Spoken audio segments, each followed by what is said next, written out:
লেপার্ডের আক্রমণে আহত হলেন ৮ জন গ্রামবাসী এবং গ্রামবাসীদের আক্রমণে প্রাণ খোয়ালো লেপার্ড। ঘটনাটি আলিপুরদুয়ার জেলার ফালাকাটা ব্লকের সিসাবাড়ি সরুগাঁও এলাকায় আজ বিকেলবেলা ঘটেছে এবং আহত ৮ জনের মধ্যে ৫ জন বীরপাড়া রাজ্য সাধারণ হাসপাতালে চিকিৎসাধীন, ২ জন ফালাকাটা সুপার স্পেশালিটি হাসপাতালে, একজনকে ফালাকাটা সুপার স্পেশালিটি হাসপাতালে চিকিৎসার পর ছেড়ে দেওয়া হয়েছে। এবং আজকের এই ঘটনাটি কিন্তু আমাকে মনে করিয়ে দিল ২০১৯ সালের ৩১ জানুয়ারি ফালাকাটা ব্লকেরই রাইচেঙ্গা গ্রামের সেই ঘটনাটি। এদিন রাইচেঙ্গা গ্রামে একটি লেপার্ডের আক্রমণে ৭-৮ জন গ্রামবাসী আহত হন এবং গ্রামবাসীদের আক্রমণে কিন্তু প্রাণ খোয়াতে হয়েছিল লেপার্ডটিকে।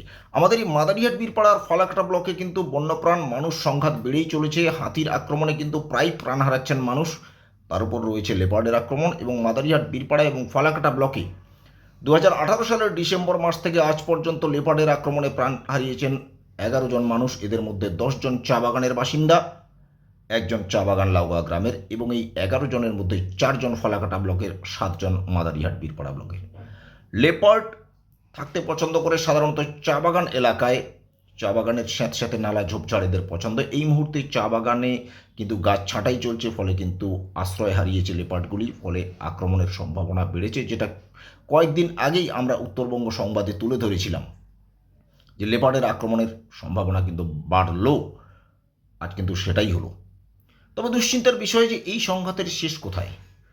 একদিকে মানুষের সংখ্যা বাড়ছে, যত্রতত্র ঘরবাড়ি তৈরি হচ্ছে, বিশেষ করে হাতির করিডোরে ঘরবাড়িগুলি তৈরি হওয়ায় হাতি কিন্তু হিংস্র হয়ে উঠছে, আক্রমণের সংখ্যা বাড়ছে, ক্ষয়ক্ষতি বাড়ছে। আরেকদিকে রাস্তাঘাট চওড়া হচ্ছে, যেমন ৪৮ নম্বর এশিয়ান হাইওয়ে, আগে ৩১C জাতীয় সড়ক ছিল, পরে ৪৮ নম্বর এশিয়ান হাইওয়ে হয়। সেটি রাস্তারই চওড়া হওয়ায় যানবাহনের গতি বেড়েছে, মানুষের প্রাণ তো যাচ্ছেই, ওই হাইওয়েতে কিন্তু হাতিও ট্রাকের ধাক্কায় প্রাণ হারিয়েছে। এবং ৪৮ নম্বর এশিয়ান হাইওয়েতে